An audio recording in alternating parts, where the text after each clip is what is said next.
네, 지금 2021년 6월 1일입니다. 얼마 전에 주임사 전면 폐지 뉴스가 규제가 나오고, 그리고 이제 오늘부터 다주택자 양도세 중과가 시행이 되고, 또 이제 최근에 이제 오세훈 서울시장발 부동산 재개발 규제 완화 정책이 또 나오면서 그동안에 이제 문재인 정권 하에서의 부동산 정책 변화 히스토리를 한번 간단하게 제 스스로 정리를 해보는 겸 해서 영상을 만들었습니다. 저 역시 이제 문재인 대통령을 당시에 표를 주고 뽑았던 사람인데, 또 한편으로는 또 최근에 이제 나이도 들면서 부동산도 알아보고 그러면서 상당히 뭐 정부 정책을 욕하는 건 아닌데, 욕한다면 욕하는 거고, 그런데 굉장히 제가 뽑은 것에 대한 상당히 후회를 주는 정부였다라고 이렇게 생각이 됩니다. 일단 지금 정리한 거는 일단 문재인 정권에 대해서 어떤 반론을 제기하거나 뭐 욕을 하거나 뭐 어떤 그런 쪽보다는 그동안 정책을 얼마나 많이 폈고 어떤 정책들을 폈는지 주요 내용으로 일단 기록을 해보려고 만들었습니다. 그러니까 일단 한번 같이 보면서 추억을 되새겨 보시면 좋을 것 같습니다. 최근에 전월세 신고제는 물론 임대차 과세, 주임사 전면 폐지 등으로 또다시 부동산 시장이 시끄러워졌는데, 현재 문재인 정권의 부동산 정책 변화 히스토리를 정리해 보겠습니다. 문 정권의 최근 대세적인 평가는 시장 원리를 무시한다, 뭐 오기가 있다, 오락가락하는 일관성, 그리고 손바닥 뒤집듯이 하는 규제 정책 등으로 조금 아무래도 악평이 많고 지지율이 좀 많이 하락하고 있습니다. 제 주변만 해도 상당수가, 제가 지금 30대 후반인데 이제 곧 40 바라보는데, 주변이 대부분 문재인을 뽑았다가 재작년부터 작년 완전히 문재인 정부에 대해서 굉장히 반기를 들고 있습니다. 여튼 그래서 대통령의 임기는 2017년 5월 대통령 시작으로 2022년 5월 9일까지로 임기가 확정이 됐습니다. 과거 문재인 대통령 같은 경우는 과거 노무현 대통령의 항상 사진에 이렇게 붙어서 나오죠. 뭐 아시다시피. 네. 보시면 될 것 같고, 부동산 정책 역시 뒤에서 간단히 나오겠지만 상당히 닮은 부분, 그리고 또 더 업그레이드 된 부분이 있습니다. 일단 기타로 부동산 시장에 관련된 배경이 되는 어떤 가설, 뭐 어떤 배경이 되는 현재 상황은 간단하게 이런 것들이 있습니다. 경제 10년 주기설이 있고, 부동산 14년 주기설이 있고, 노무현 대통령 시절 주택가격 폭등 이후에 문재인 정부에서 재연을 했다. 문정부 출범 후에 주택 공시가격이 상승을 했고, 현재 서울 아파트 중위가격이 10억을 돌파를 했고, 압구정이 뭐 웬간에서 50억, 서초 강남 송파 신축 아파트 평균 80억을 돌파하는 등 많은 시장 혼란을 보이고 있습니다.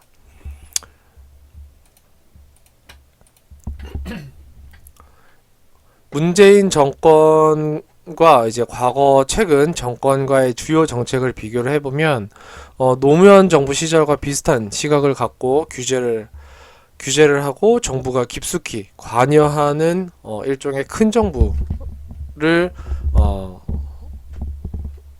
추구하는 그런 논리를 가지고 있습니다. 가치관을 가지고 있습니다. 그러면서 공급을 논하지만 실제로는 공급이 진척이 없거나 정부가 이익을 나눠서 가져가는 쪽에 초점이 맞춰져 있습니다.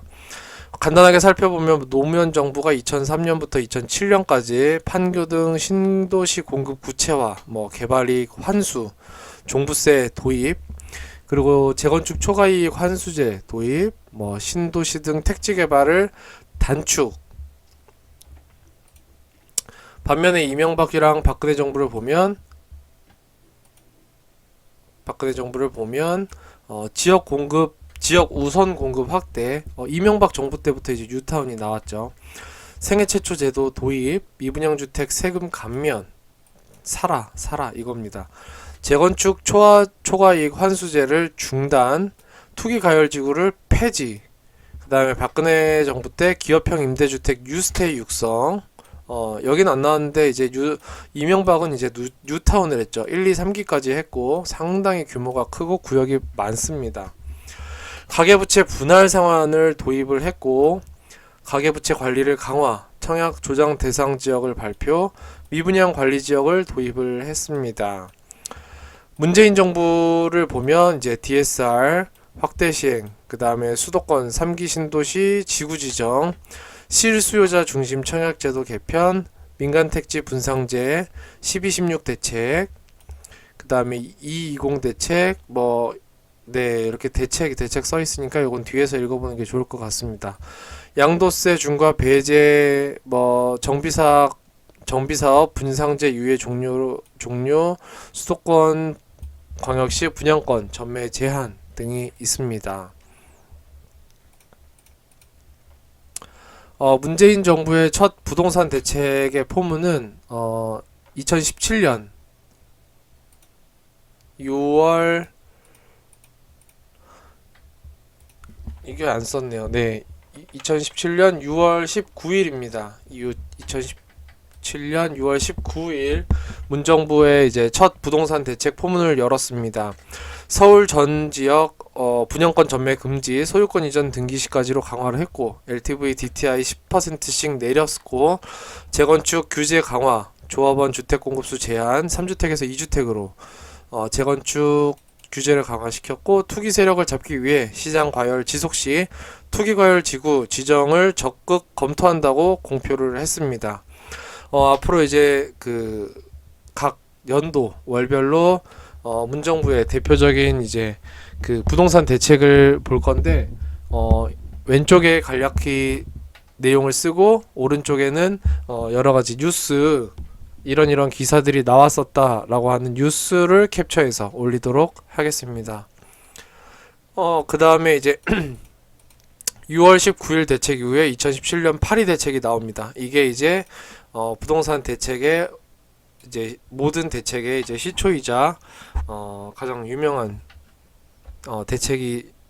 대책으로 이제 시작을 합니다. 서울 전역 그리고 과천, 세종시 등 투기 과열 지구로 지정을 하고 강남, 서초, 송파, 강동, 용산, 성동, 노원, 마포, 양천, 영등포, 강서 등 11개 구와 세종시는 투기 지역으로 지정을 합니다. 도심 내에서 이제 주택담보대출 투기 지역 내에서 주택담보대출을 기존 차주당 한 건에서 가구당 한 건으로 이제 제한을 하기 시작합니다. 그 다음에 이제 얼마 안 가서 6월에 내고 8월에 낸 다음에 9월에 다시 냅니다. 9월에 성남시 분당구 그리고 대구 수성구 투기과열지구 추가 지정을 하고 민간택지 분상제를 부활을 합니다. 2015년 4월 이후에 이제 적용 사례가 없었는데 이제 첫 다시 부활을 시작하는 포문을 올렸습니다. 그 다음에 이제 분양가 상한제 적용 요건 3개월간의 주택가격 상승률이 물가 상승률의 2배를 초과하는 지역 가운데에서 최근 12개월간 평균 분양가격 상승률이 물가 상승률의 2배를 초과한 경우나 분양 직전 2개월 청약 경쟁률이 5대1을 초과하거나 국민주택 규모 이하 청약 경쟁률이 10대1을 초과한 경우 그리고 세 번째가 3개월간 주택 거래량이 지난해 같은 기간 대비 20% 이상 증가한 경우, 이 세 가지 중에서 하나라도 충족 시에 분양가 상한제를 적용하도록 이제 추가 대책을 발표했습니다. 그러고 나서 2017년 10월 24일 날 가계부채 대책을 발표를 합니다. CNDTI 발표를 하면서 주택담보대출 주담대를 2건 이상 보유한 차주의 DTI를 산정할 때는 기존 주담대 원리금 상환 부담도 전액 반영한다. 두 번째 주담대부터는 만기도 15년까지만 적용을 한다. 주담대를 또 주택을 이제 담보로 대출을 받으면서 만기를 길게 늘려가면서 이제 시간을 벌고, 소위 말해서 이렇게 빌리고 메우는 이런 것들을 줄이기 위해 이런 목적으로 가계부채 대책을 내놓습니다. 총 부채 원리금 상환 비율 DSR 산정할 때 부채는 대출 종류와 상환 방식 등에 따라서 차주의 실제 상환 부담을 반영한다. 이렇게 해서 부채 대책이 나옵니다. 그래서 2017년 10월 뉴스에 보면 뭐 내년에, 그러니까 18년에 주택 대출 한도 반토막 난다. 뭐 여러 가지 뭐 비판과 한계, 뭐 연봉이 2억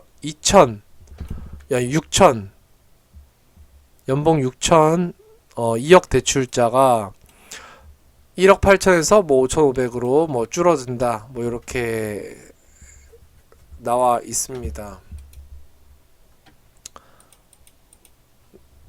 궁금하시면 또 옛날 뉴스를 찾아보면 되고, 요즘에는 이제 인터넷이 확실히 발달이 되니까 옛날 뉴스를 금방금방 이렇게 날짜로 정리해서 조회해 볼 수가 있다는 게 굉장히 큰 장점인 것 같습니다. 또 한편으로는 이러다 보니까 정부 정책에 있어서도 손바닥 뒤집듯이 하거나 내뱉은 말에 대해서 모르쇠로 일관하기가 좀 어렵지 않나. 왜냐, 다 기록이 있기 때문에 뭐 이렇게 생각이 됩니다.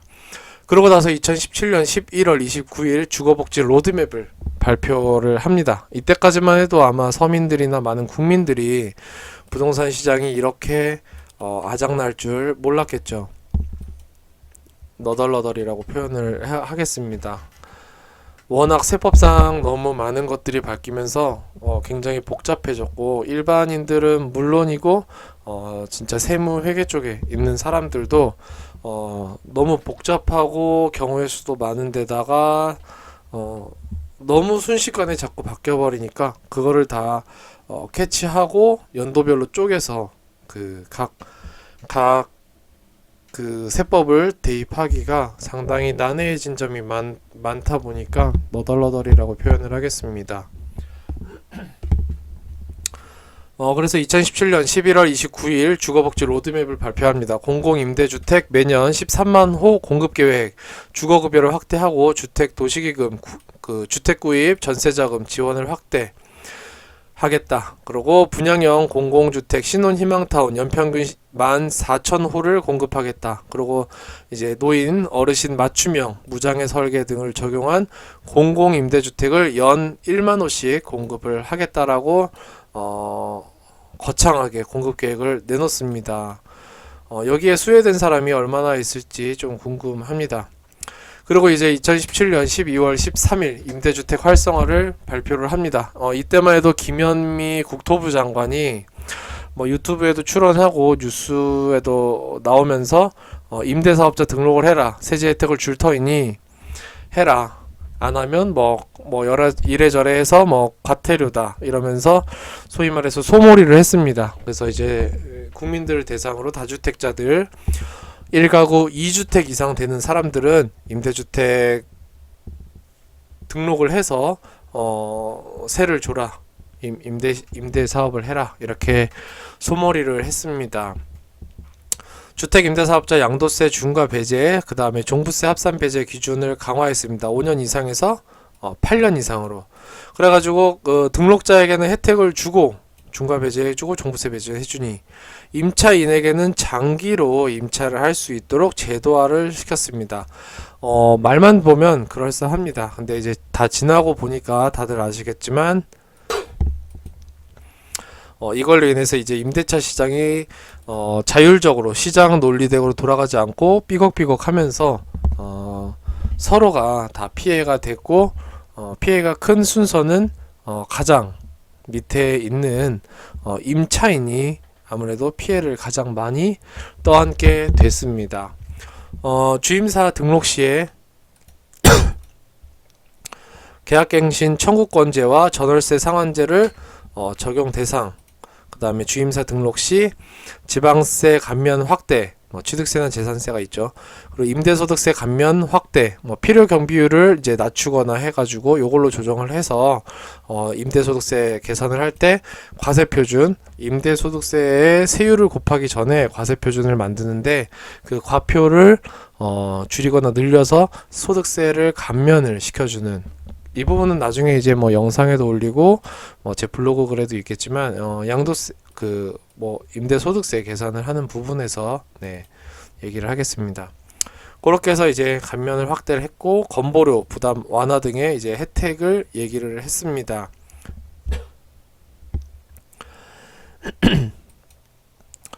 그러고 나서 이제 2018년 7월 5일 신혼부부, 요때는 좀 그래도 텀이 있었네요. 7월 5일 신혼부부 청년 주거방안 발표를 합니다. 신혼희망타운 공공주택 27만호 공급을 늘리고 청년의 32만호 주택 공급을 하겠다. 소득 7천만원 이하인 신혼부부가 부부 합산입니다. 3억 이하 소형주택을 생애 최초로 구입하는 경우 1%인 취득세의 50%를 절반으로, 그러니까 감면을 해주겠다라고 발표를 합니다. 그리고 2018년 8월 27일 한 달 뒤에 수도권 공급 추진 발표를 합니다. 더 공급을 하겠다. 그러니까 이제 집값 내려라. 이런 시장의 어떤 암묵적인 메시지인 것 같습니다. 이것들이 이제 얼마나 많이 공급이 됐을지는 임기 끝나고 진짜 이제 실적이 나오겠죠. 실적이 나오면 어떻게 될는지 궁금합니다. 그래서 수도권 택지지구 30곳 추가, 2022년까지 30만 가구를 공급하겠다. 투기지역은 4곳을 추가했고 투기과열지구는 2곳을 추가했습니다. 조정대상 지역은 구리시, 안양, 동안구, 광교 택지개발지구 해가지고 조정대상은 3곳을 추가를 했습니다. 그러고 나서 또 한 달 뒤에 2018년 9월 13일 주택공급 방안을 이제 또 추가로 발표를 합니다. 수도권 공공택지 30곳 개발, 주택 30만호 공급을 하겠다. 도심 내 유휴부지와 3등급 이하 그린벨트 활용 계획을 발표를 합니다. 이때부터 이제 논란이 커졌죠. 왜 멀쩡한 집 숲을 후손에게 줘야 되는 어떤 자연 녹지를 왜 훼손하느냐. 삶의 질이 떨어지고 주거 환경에 문제가 있고 슬럼화가 있는 어떤 빌라촌이라든지 3, 40년, 4, 50년 된 아파트들부터 재건축 재개발을 하는 게 맞는데 왜 멀쩡한 녹지를 파괴하느냐. 그러면서 이제 논란이 됐고, 도심 내 유휴부지 역시 태릉 골프장이라든지 도심 내 군부대 이런 데를 또 왜 건드리느냐, 또 여러 가지 논란이 있었습니다. 그래서 공공분양주택에 대해서 전매 제한, 거주 의무, 요건 강화 등 적정이익을 환수하고 공공임대 비율을 탄력 적용하는 방안으로 공급 방안을 발표를 합니다. 구체적인 내용은 21일 날 또 발표를 하겠다고 미룹니다. 그래서 9월 21일 약 2주 정도 뒤에 이제 주택 공급 확대 방안을 발표를 합니다. 지나고 나서 보니까 이제 계획만 잔뜩 있고 사실상 소위 말해서 뻥카치고 집 사지 말라고 했던 어떤 그런 얘기 아니었나 이런 생각이 듭니다.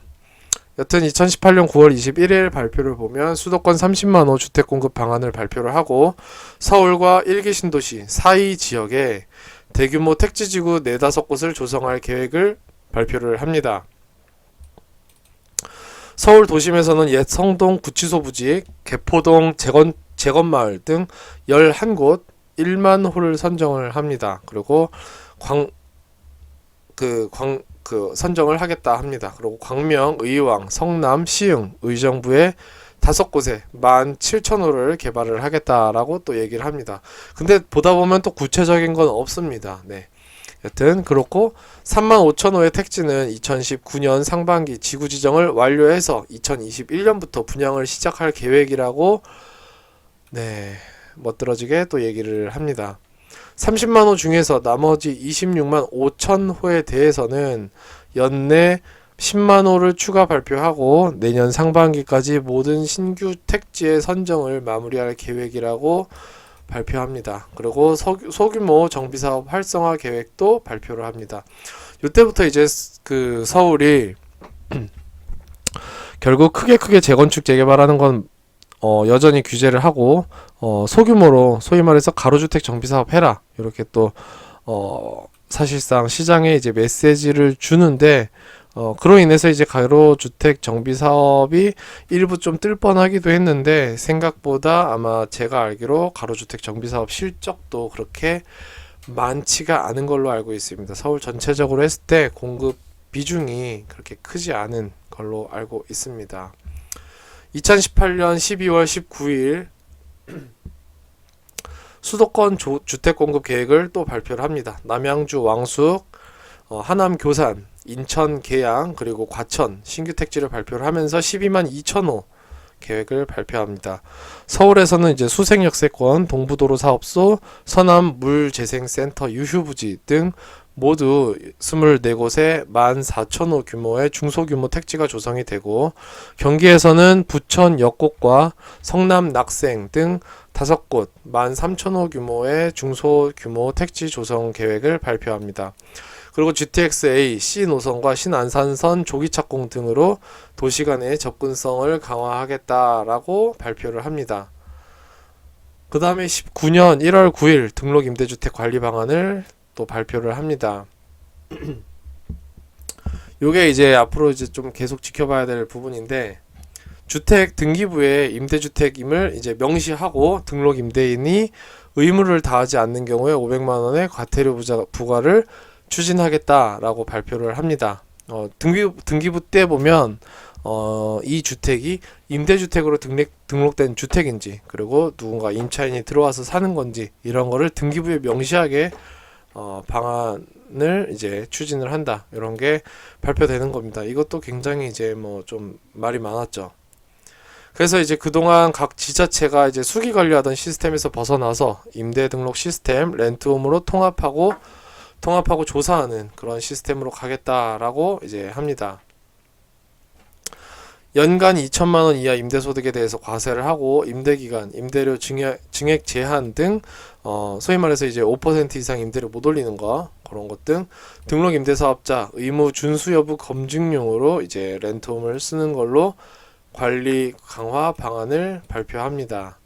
그 다음에 2019년 5월 7일 신규 택지를 다시 또 추가 지정합니다. 고양 창릉동, 부천시 대장동 6만 가구 공급, 그리고 사당역 복합 환승센터 1200가구, 창동역 복합 환승센터 300가구, 서울 은평구 세전역부터 고양시청까지 전철역을 신설을 하고 안산 장산, 그리고 용인 구성역, 그리고 안양 인덕원 등 경기권 지구에도 4만 2천 가구의 신규 택지 추가 지정 발표를 합니다.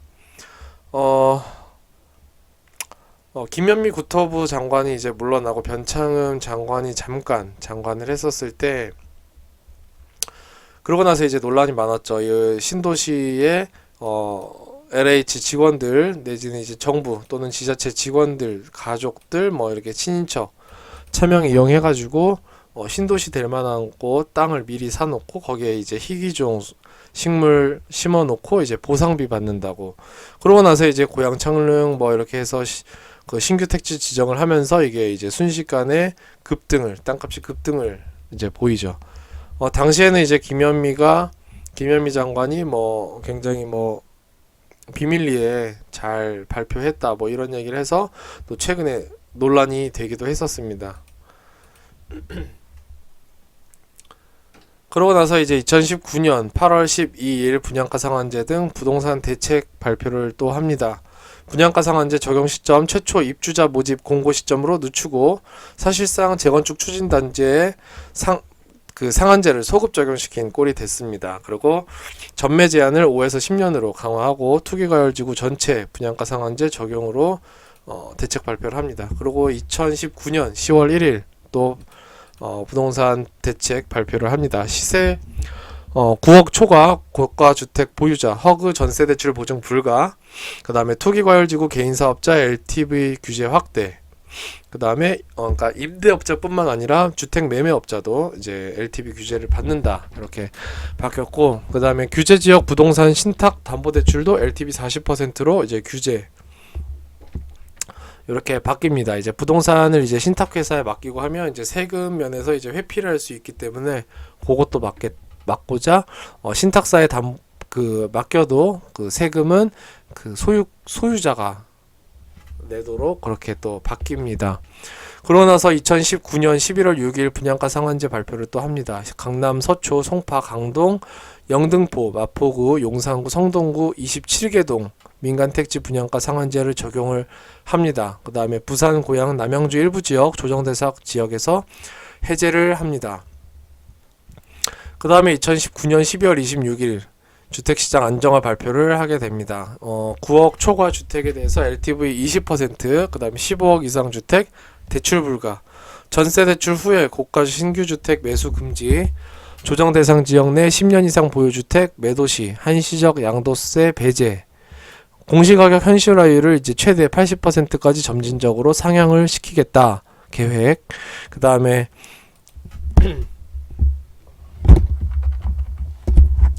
민간 택지 분양가 상한제 지역을 확대.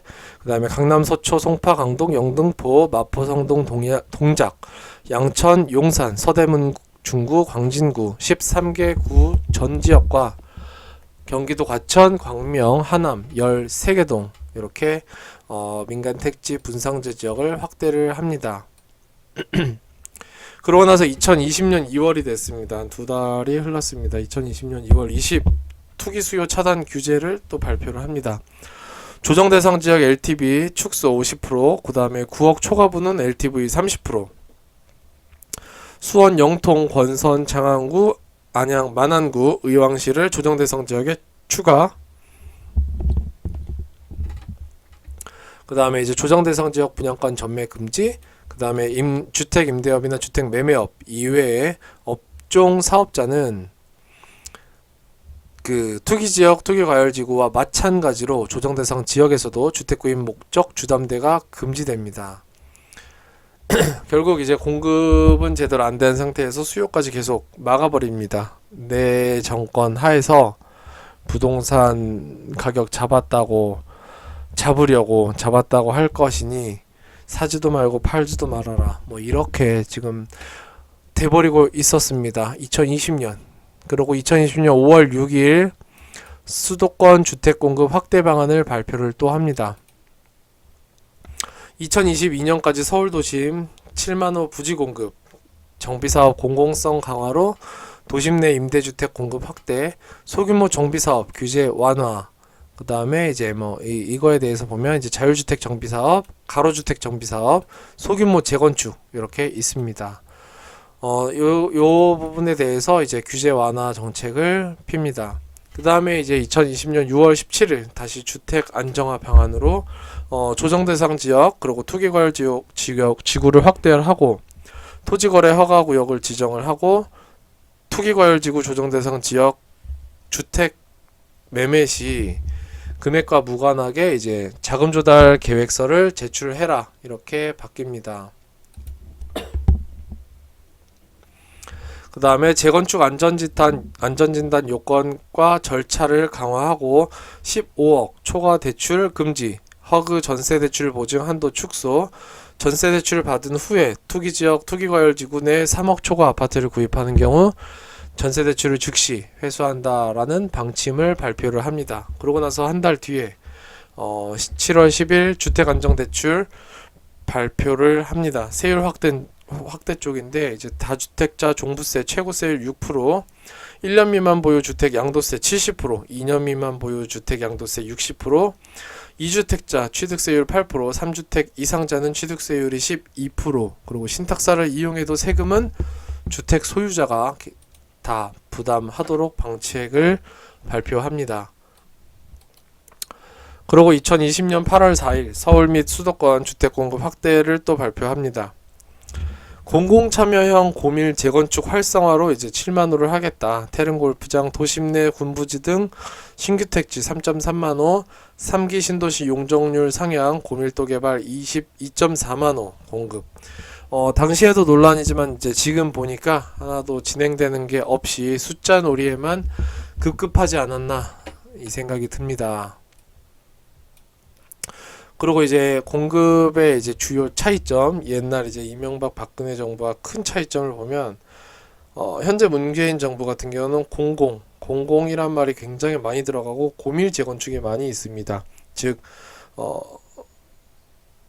부동산 개발로 인한 이득에 대해서 민간이 다 가져가게 못 보고 정부가 세수 확보로 돈을 가져가겠다 하고, 또 고밀 재건축은 사실 인원수 숫자에만 보면은 고밀도로 촘촘하게 세대를 쌓는 거기 때문에 평형도 좀 작고 용적률이라든지 건폐율이라든지 이제 세대 간, 그리고 동간, 단지 간 거리가 좁고 답답해 보이거나, 소위 말하는 청년주택이나 이제 그런 공공 임대주택 같은 경우는 소위 말하는 닭장처럼 빠박하게 지을 수 있는 그런 부분인데, 그러니까 상품성이 좀 낮아질 수 있는 부분인데, 문재인 정부는 계속 이런 식으로 하면서 숫자 가지고 좀 이렇게 발표를 위한 발표를 하지 않나 이렇게 생각이 듭니다.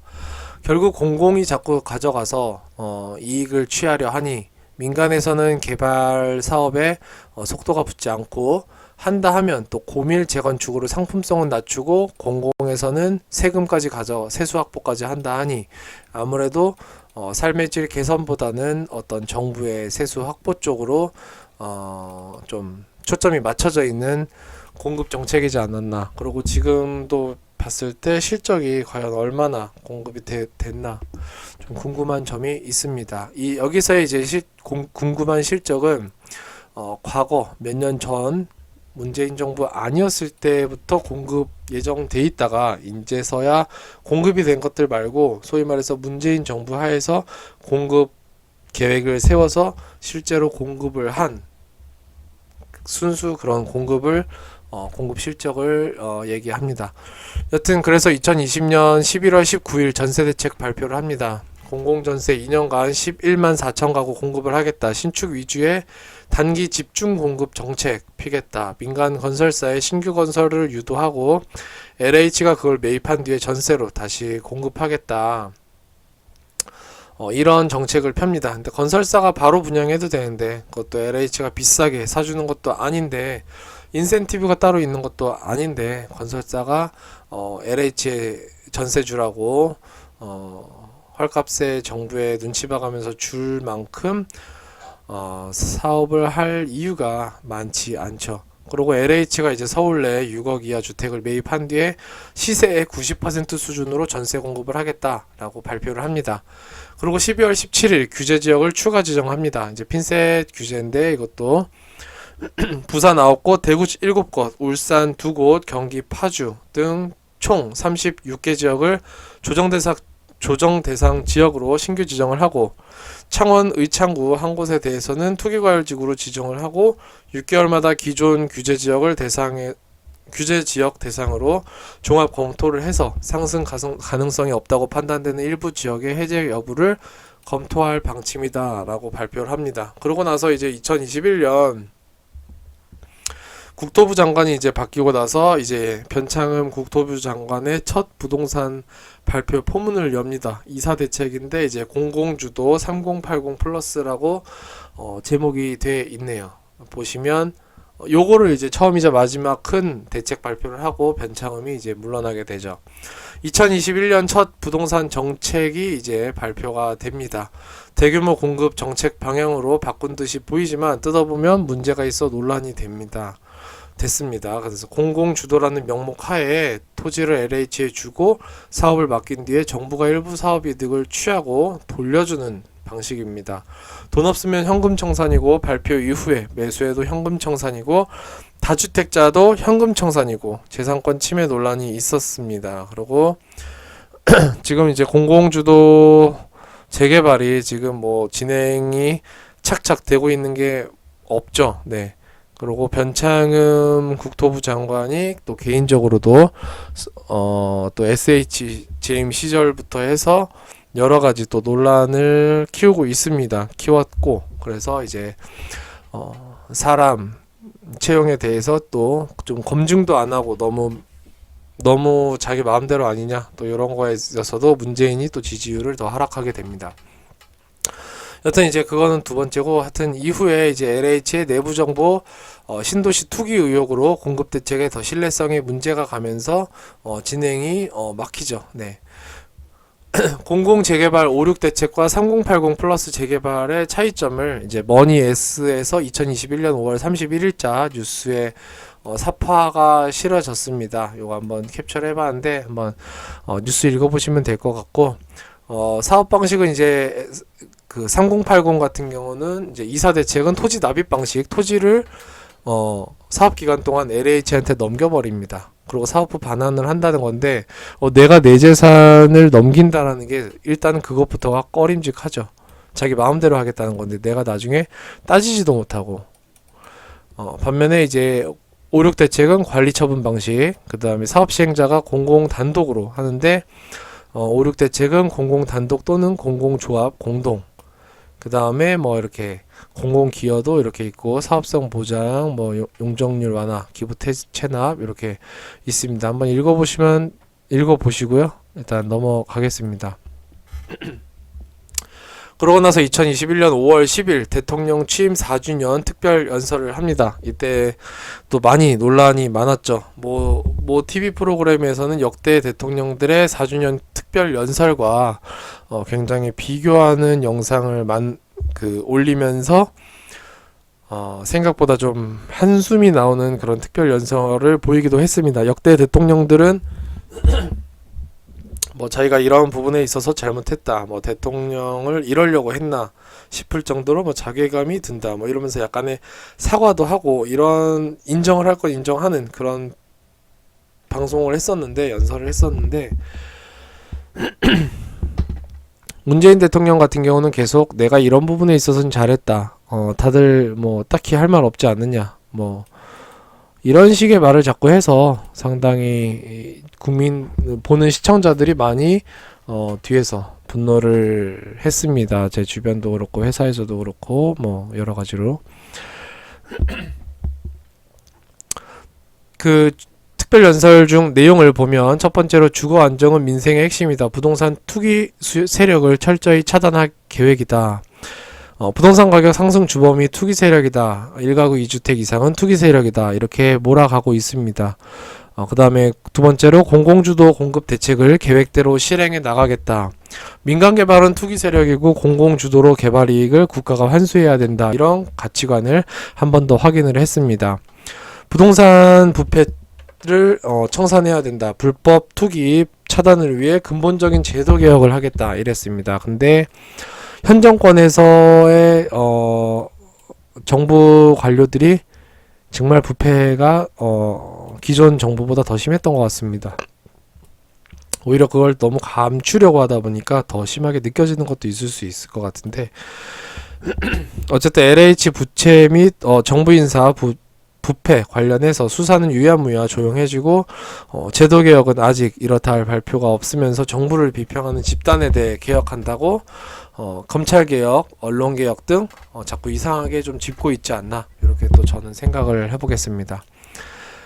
그러고 나서 2021년 5월 27일 얼마 전에 이제 주임사 완전 폐지 발표가 나옵니다. 아까도 보시면 알겠지만 2017년에만 해도 주택 임대 사업자 등록을 하라고 소몰이를 했습니다. 그리고 2018년에 혜택에 대해서 더 강경하게 나오고 기간에 대해서 더 늘려라.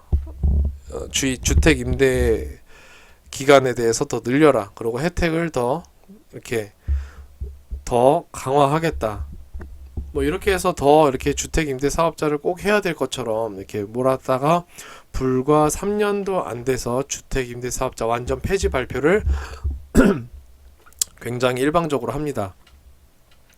며칠 전에 영상에 찍었기 때문에 해당 내용은 그거 보시면 되고 참고하시면 되고, 부동산 그 폴더에 있습니다.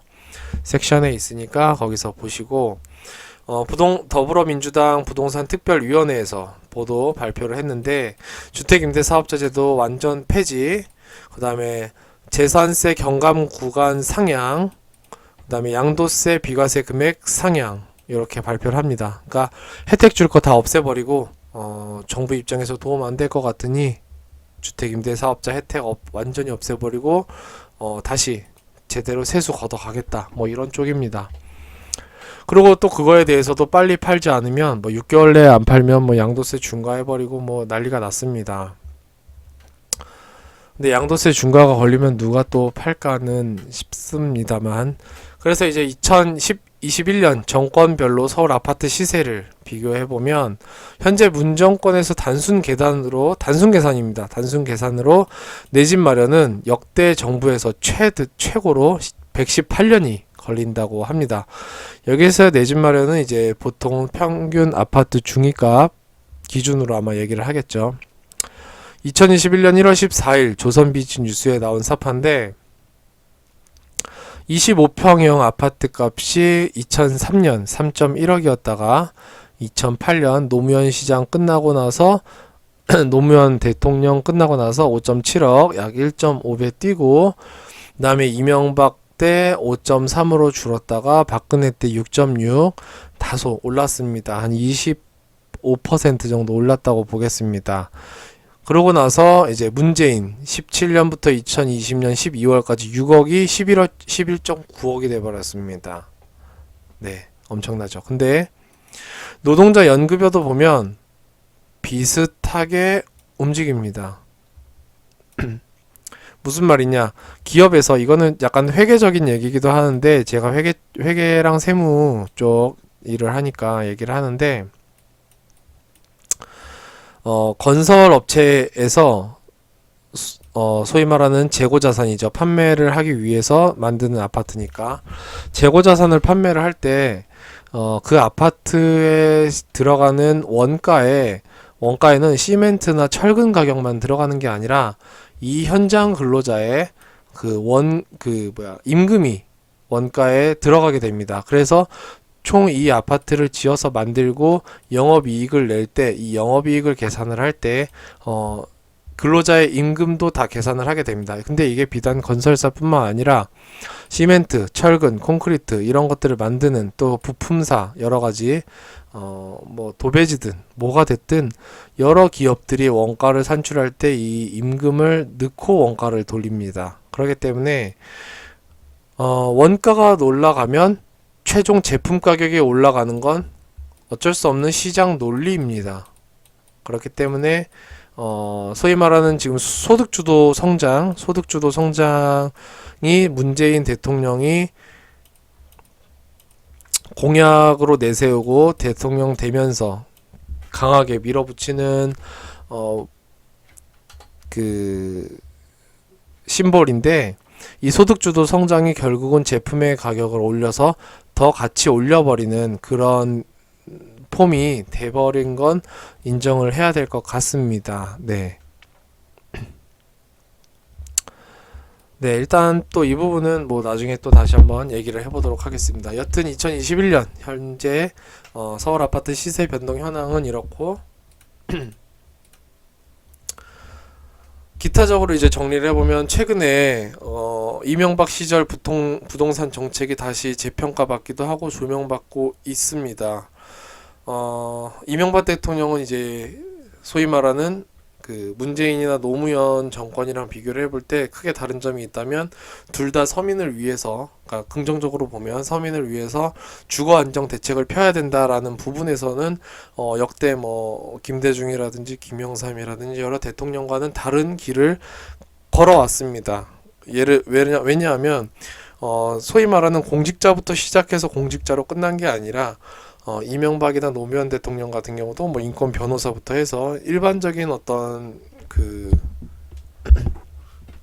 그런 직업을 갖고 있다가 이제 공직으로 들어온 사람들이기 때문에 다릅니다. 근데 크게 차이가 있다면 이명박은 이제 현대건설부터 해서 서울시장 맡고 그 다음에 이제 그 대통령까지 올라갔죠. 그리고 노무현이나 그 문재인 대통령 같은 경우는 이제 변호사부터 해가지고 아무래도 경제랑은 좀 다른 분야의 일을 하지 않았나. 특히나 인권 변호사다 보니 그런 부분에 있어서 경제 분야에 대해서 이해도가 좀 다르거나 아니면 잘못된 그런 가치관과 신념을 가지고 좀 움직이지 않았나 해서 MB랑 좀 다른 방향으로 같은 주거 환경 안정이라는 걸 봤을 때 전혀 다른 대응을 내놨습니다. 보면은 노무현 정부, 참여정부 시절 대비해서 이명박 정부에서는 대통령 정책, 그 부동산 정책 변화는 양도세 과세 요건 강화해서 노무현이 강화를 했다가 이명박 때 양도세 과세 기준을 완화를 합니다. 과세 기준을 9억으로 상향을 하고, 그러니까 과세 기준이 9억이 되면 무슨 말이냐? 9억 이하까지는 일단 양도세가 이제 비과세되거나 이제 세율이 낮거나 그런 거죠. 과세 기준을 내가 과세를 할 수 있는 기준점이 되는 그 금액을 올려버립니다. 그리고 다주택자 양도세 중과를 완화시켜 버립니다. 반면에 또 두 번째로 노무현 정부 때 실거래가 제도 도입으로 취득세를 강화해서 취득세를 더 걷겠다. 정부가 더 걷겠다. 니들 세금 무서우면 집 좀 그만해. 그만 건드려 라고 시장을 봤을 때 이명박은 취득세 2011년까지 50% 인하할게. 취득세 적으니까 시장 자율적으로 거래 활성화되고 자꾸자꾸 거래해 라고 발표를 합니다. 세 번째도 노무현은 종부세 도입을 하고 부동산 보유세를 강화합니다. 반면에 이명박 정부에서는 종부세, 양도세율을 완화하고 고령자 세금 감면 등 완화 정책을 펴니다. 특히 당시에는 세수 감소와 다주택자만 살린다는 악평이 있었는데 세율 강화가 조세의 전가로 이어지고 1주택 실소유자가 서민만 이제 부당하다는 현재를 안 좋다는 가장 밑에 있는 서민들이 가장 피해를 많이 받는다는 것을 겪고 나서는 MB 재평가가 이루어지고 있지 않나 이렇게 생각을 합니다. 이명박 대통령은 전체적으로 다주택 소유를 권장하는 시각을 가지고 있습니다.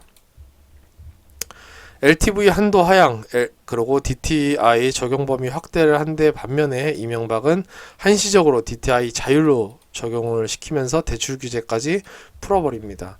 다섯 번째로 수도권 민간 택지 분양권 전매 제한을 강화시키는 반면에 이명박은 전매 제한을 완화시키고 주택 청약 재당첨 제한을 강화시키는 반면에 이명박은 또 제한을 완화시킵니다. 노무현은 재건축 소형주택 및 임대주택 의무 비율을 강화시키는 반면에 소형주택 의무 비율도 완화시키고 임대주택 의무 비율도 폐지해버립니다. 여덟 번째로 조합원 지위양도 금지, 전매 제한도 노무현 때 전매 제한도 이명박은 조합원 지위양도 금지를 폐지시켜버립니다. 말 그대로 다 시장 자율적인 시장을 하고 작은 정부를 얘기하는 그런 대통령이었습니다. 아홉 번째로는 수도권 투기과열지구를 확대하고 그 다음에 확대한 반면에 이명박은 강남 3구 투기지역을 해제합니다. 보시다시피 이제 노무현과 이명박은 주택시장은 서민 안정 정책의 우선 과제로 보는 점에서 동일하지만 방안에 대해서 완전히 반대 입장을 피력을 합니다. 제가 여기서는 이제 이명박 대통령을 되게 무조건적으로 칭송을 하고 이제 긍정적인 평가를 하는 게 아니라 부동산 정책에 있어서만큼은 그래도 경제를 노무현이나 문재인 대통령에 비해서는 경제 돌아가는 경제에 대해서 이해도가 좀 높지 않았나 이렇게 생각을 하는 것입니다.